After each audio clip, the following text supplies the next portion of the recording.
Hello दोस्तों, आज का हमारा टॉपिक है kinetic molecular theory of gases, यानी गैसों का अणुगत सिद्धांत। यदि हम state of matter, gas and liquid chapter पढ़ रहे हैं और गैसों के बारे में पढ़ रहे हैं, तो गैसों के बारे में पढ़ने पर हमें इस थ्योरी के बारे में पता होना बहुत ही ज़रूरी है। इस थ्योरी से हमें ये पता चलता है कि जो गैसें हैं वो नेचर में किस तरीके से, किस प्रकार से अपना नेचर रखती हैं। तो चलिए स्टार्ट करते हैं। गैसों के सामान्य गुणों की व्याख्या करने के लिए कुछ अनुमान किए गए, जिन्हें गैसों का अणुगत सिद्धांत कहते हैं। ये अनुमान निम्न है। देखिए, ये सिद्धांत देने के लिए कुछ अनुमान किए गए थे। गैसों के बारे में संपूर्ण पूरी तरह से कुछ भी कहा नहीं जा सकता है, इसलिए उसकी जो प्रॉपर्टीज़, जो भी उसकी प्रॉपर्टीज और के अणु हैं, अणु की गति, भार और प्रॉपर्टी के आधार पर अनुमान किए गए थे। अब वो अनुमान क्या क्या हैं वो हम इसमें पढ़ेंगे। सबसे पहला है अनुमान है, गैसें अति सूक्ष्म कणों से बनी होती हैं, जिन्हें अणु कहते हैं। जो गैसें हैं वो अणु से मिलकर बनी होती हैं। किसी गैस के अणु भार और अन्य गुणों में समान होते हैं।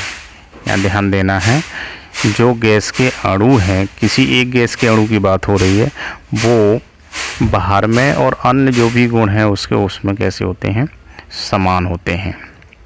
दूसरा पॉइंट है कि प्रत्येक गैस के अणु तीव्र गति से सभी दिशाओं में अनियमित गति करते रहते हैं।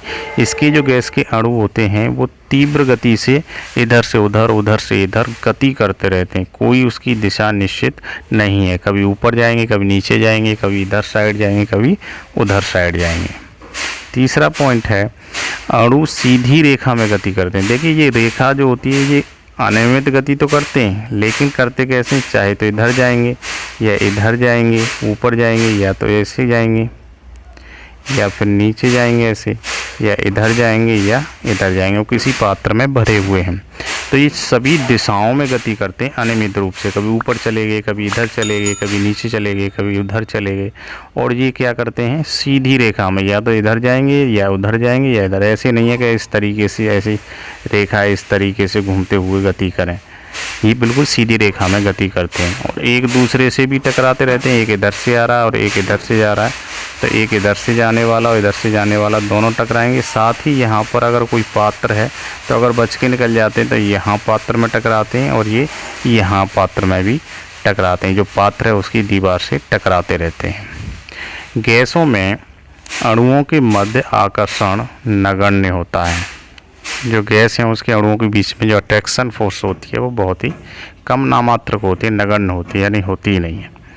गैसों का पांचवा पॉइंट है, गैसों का दाब गैस के अणुओं की पात्र की दीवारों से टकराने के कारण होता है, या दीवारों से ये टकराते हैं तब इसका वो जो दाब होता है वही दाब यहाँ पर मेजरमेंट किया जाता है।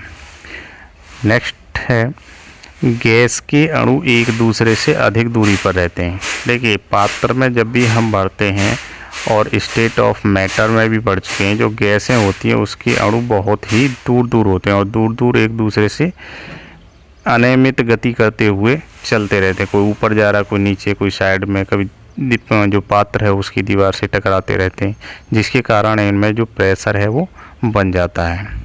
नेक्स्ट एंड लास्ट पॉइंट है कि स्थिर ताप पर किसी गैस में भिन्न भिन्न, अब देखिए यहाँ पर यदि इनका जो टेम्परेचर है वो स्थिर कर दिया जाए, कांस्टेंट टेम्परेचर पर, क्या होता है कि किसी गैस में भिन्न भिन्न अणु, जो अलग अलग मॉलिक्यूल हैं, उनकी चाल और गतिज ऊर्जा भी भिन्न भिन्न होती है। ये बहुत ही इम्पोर्टेंट पॉइंट है कि स्थिर ताप पर क्या होता है कि भिन्न भिन्न अणु जो होते हैं किसी गैस के, उनकी चाल और गतिज ऊर्जा भी भिन्न भिन्न होती है। तो दोस्तों, ये था kinetic molecular theory of gases, या गैसों का अणुगत सिद्धांत। अब इसके बारे में पढ़ने से हमें होता क्या है कि आगे जितने भी हम टॉपिक इस चैप्टर में पढ़ेंगे उसमें इन सभी बातों को हमें ध्यान में रखते हुए पढ़ना है। तो दोस्तों, वीडियो कैसा है, वीडियो को लाइक करें, शेयर करें, चैनल पर नए आए तो चैनल को सब्सक्राइब करें। साथ ही साइड में लगे हुए बेल आइकन को प्रेस कर लें ताकि आपको आने वाले वीडियो का नोटिफिकेशन मिल सके। मिलते हैं अगले नेक्स्ट वीडियो में, तब तक के लिए।